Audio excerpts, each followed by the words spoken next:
550 सी में लगभग गुप्ता एम्पायर का डिक्लाइन अंत हो गया था, जिसके बाद नॉर्दर्न रीजन में, मगध रीजन में हमको लेटर गुप्ता मिलते हैं, जो एक्चुअली इन गुप्ता से अलग थे। ये इनका डिसेंट उनके नहीं थे, अलग डिसेंट थे। अब हमको गुप्ता के बाद हमें इंडियन हिस्ट्री में आपको एक फीचर हमेशा रेगुलर मिलेगा कि जब भी एक एम्पायर का डिक्लाइनिंग शुरू हो जाता है तो लोकल जो सामंत रहते हैं वो फिर अपना इंडिपेंडेंस, ऑटोनॉमी एग्जर्ट करना शुरू कर देते हैं।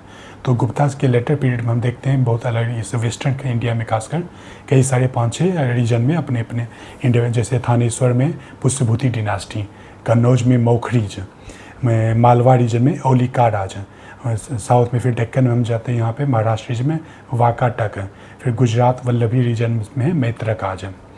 यहाँ पुष्यभूति डिनास्टी में हुए हर्षवर्धन, जिनके बारे में आगे पढ़ेंगे। यहाँ मौखरी में ही मौखरी के राजा हुए थे ग्रहवर्मन, जिनके साथ पुष्यभूति के ये राजा हर्षवर्धन के बहन राजश्री का विवाह हुआ था। औलिकारा के एक राजा हुए यशोधर्मन ने ही हुन के राजा उनके राजा को डिफीट किया था। मेहरकुल जो हुन किंग थे उनको डिफीट किया था यशोधर्मन ने। फिर साउथ में हम देखते वाकाटक थे, जिनके एक राजा हुए थे रुद्रसेन, जिनके साथ समुद्रगुप्त की पुत्री का विवाह हुआ था। विवाह करके उन्होंने अपने एम्पायर को एक्सपेंड किया था। तो यहाँ पे अब ये सभी नॉर्थ इंडिया में हम देखते हैं, जैसे थानेश्वर में पुष्यभूति, कन्नौज में मौखरी, मालवा में औलिकारा, डेक्कन में वाकाटक और वल्लभी से मैत्रकाज।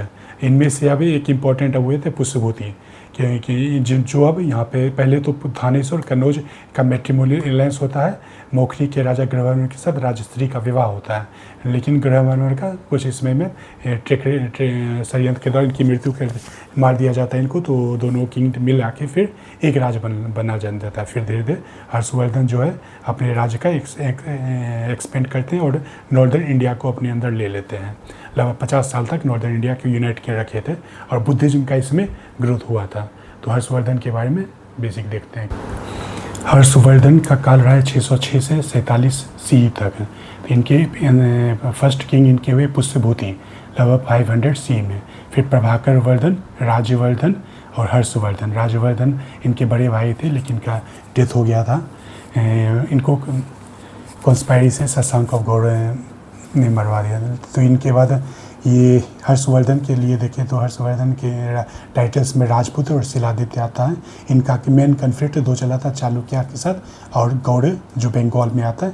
गौड़ के राजा थे शशांक, चालुक्य किंग पुलकेशिन II ने हर्षवर्धन को डिफीट किया था। और गौड़ के साथ कन्फ्लिक्ट लॉन्ग टर्म कन्फ्लिक्ट चला था, जब फाइनली बंगाल को शशांक के डेथ के बाद ही असम के साथ मिलकर बंगाल को इन्होंने कन्क्वेयर किया था। तो इनके एडमिनिस्ट्रेशन को देखते इनका एम्पायर था। एम्पायर डिवाइडेड था प्रोविंस में, प्रोविंस, भुक्ति, विषय, पथकाज एंड विलेज। यहाँ पे गुप्ता से एक डिफरेंस है, तो गुप्ता में प्रोविंस को ही भुक्ति कहते थे, लेकिन हर्षवर्धन में पुष्यभूति डिनास्टी में प्रोविंस वाज डिवाइडेड इनटू भुक्तिज। और फिर लैंड रेवेन्यू एक इम्पॉर्टेंट ये ध्यान रखिएगा, लैंड रेवेन्यू जो है यहाँ के इसको 4 इक्वल पार्ट में डिवाइड किया जाता है। अब एक्चुअली होता था या नहीं ये नहीं पता, लेकिन जो उस समय काम के अर्थ मिलता है अर्थशास्त्र, उसमें ये बताया जाता है कि लैंड रेवेन्यू को 4 पार्ट में डिवाइड किया जाता है। एक पार्ट स्टेट अफेयर्स के लिए, दूसरा पार्ट मिनिस्टर्स और ऑफिशियल्स को पे करने के लिए, तीसरा पार्ट स्कॉलर्स के लिए, चौथा पार्ट रिलीजियस पर्पज़ के लिए। अब यहाँ ऑफिशियल्स को कुछ देखिए तो यहाँ पे हमको एक मिलता है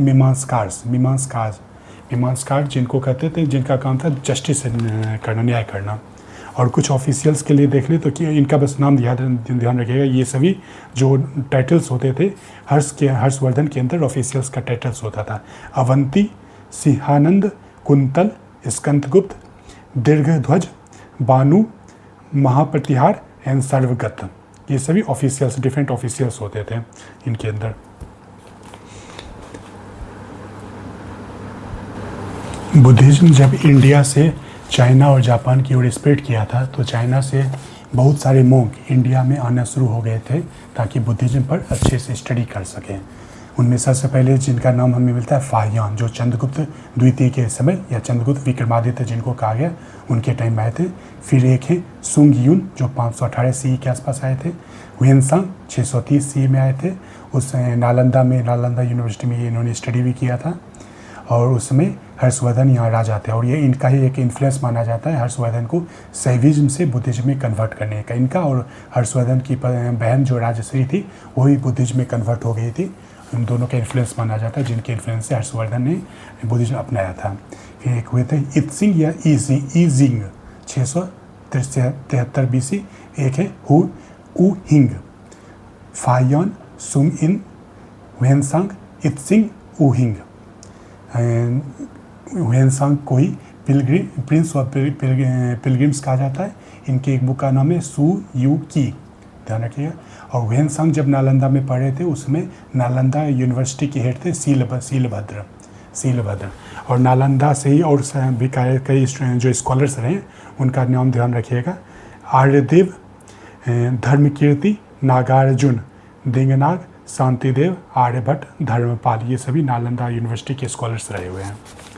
फिर जब हर्षवर्धन कन्वर्ट हो गए थे बुद्धिज्म में, तो बुद्धिज्म को में थोड़े से स्प्रेड करने के लिए इसके दो असेंबली इन्होंने दो असेंबली बनाए थे, एक कन्नौज में फिर दूसरा प्रयाग में, दो बुद्धिज्म के असेंबली किया था। फिर हर्षवर्धन के समय में तांग डिनास्टी थी चाइना में, जिसके एक राजा थे ताई सुंग, जिन्होंने 2 बार एम्बेसी अपने हर्षवर्धन के लिए भेजी थी 643 एंड 647 में।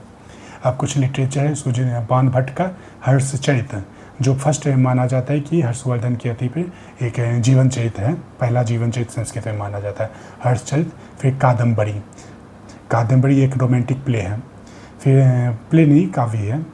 फिर हर्षवर्धन ने भी स्वयं प्रियदर्शिका, नागानंद और रत्नावली ये 3 काव्य लिखे थे। एक बार फिर से क्विक रिवीजन कर लें तो चाइनीज जो स्कॉलर्स इंडिया में आए थे, जैसे फायांग, सुन युंग, वैनसांग, इत्सिंग और ऊहिंग, इनके डिनास्टी में हुए पुष्यभूति, प्रभाकर वर्धन, राज्यवर्धन, हर्षवर्धन की पत्नी राजश्री थी, जिनका विवाह मौखरी के गृहवर्मन के साथ हुआ था। और मौखरी के गृहवर्मन को शशांक और गौड़ के जो शशांक थे उन्होंने छल से मार दिया था। तो उनके बाद गौड़ के साथ भी इनका युद्ध चला था, लॉन्ग कन्फ्लिक्ट चला था। इनका हर्षवर्धन को ही पुलकेशिन, चालुक्य के पुलकेशिन थे जिन्होंने हराया था युद्ध में, इनका नाम इंपॉर्टेंट रहता है। एम्पायर जो डिवाइडेड था प्रोविंस में, प्रोविंस भुक्ति में, भुक्ति विषय में, विषय पथकमा में और पथक विलेज में। इसमें एक ध्यान रखिएगा, कश्मीर के लिए डिनास्टी जो चली थी सबसे पहले गोनंद डिनास्टी थी, ये मतलब 2000 BC से चल रहा है। उसके बाद करकोटा डिनास्टी हर्षवर्धन के टाइम में हमको मिलता है, करकोटा डिनास्टी से 625 से 855 BC में सी में, जिसमें एक इम्पोर्टेंट राजा थे ललितादित्य मुक्तापीड। फिर उनके बाद उत्पल डिनास्टी आते हैं 855 से 1012 BC में, जिसमें एक इम्पोर्टेंट क्वीन है जो शासन की थी, क्वीन दिद्दा, ये इम्पोर्टेंट नाम याद रखिएगा, उत्पल डिनास्टी से थी। फिर इनके बाद लोहारा डिनास्टी चला था 1339 से, जब मंगोल का इन्वेजन हुआ था उसके बाद मुस्लिम रूल कश्मीर में चला है। फिर यहाँ पे कुछ ऑफिशियल्स का टाइटल्स जो है अवंती, सिंहानंद, कुंतल, स्कंदगुप्त, दीर्घध्वज, बानु, महाप्रतिहार, सर्वगतम। और देखिए तो इम्पोर्टेंट क्या है यहाँ पे हमको, 2 असेंबली हुआ था इनके अंदर पे, एक कन्नौज में एक प्रयाग में। और वेनसांग को का बुक नाम है सुयुकी। और इनका अपना बाण भट्ट का बुक है हर्षचरित कादम्बरी, और हर्षवर्धन का बुक है प्रियदर्शिका, रत्नावली, नागानंद। और इनके से नालंदा यूनिवर्सिटी से जुड़े हुए स्कॉलर्स जो थे शीलभद्र, आर्यदेव, धर्मकीर्ति, नागार्जुन, दिंगनाग, शांतिदेव, आर्यभट्ट, धर्मपाल। और धर्मपाल ये पाल डिनास्टी के राजा नहीं है बल्कि कांची के स्कॉलर थे। पाल डिनास्टी भी पढ़ेंगे जिसमें राजा हुए धर्मपाल, लेकिन ये धर्मपाल वो नहीं है।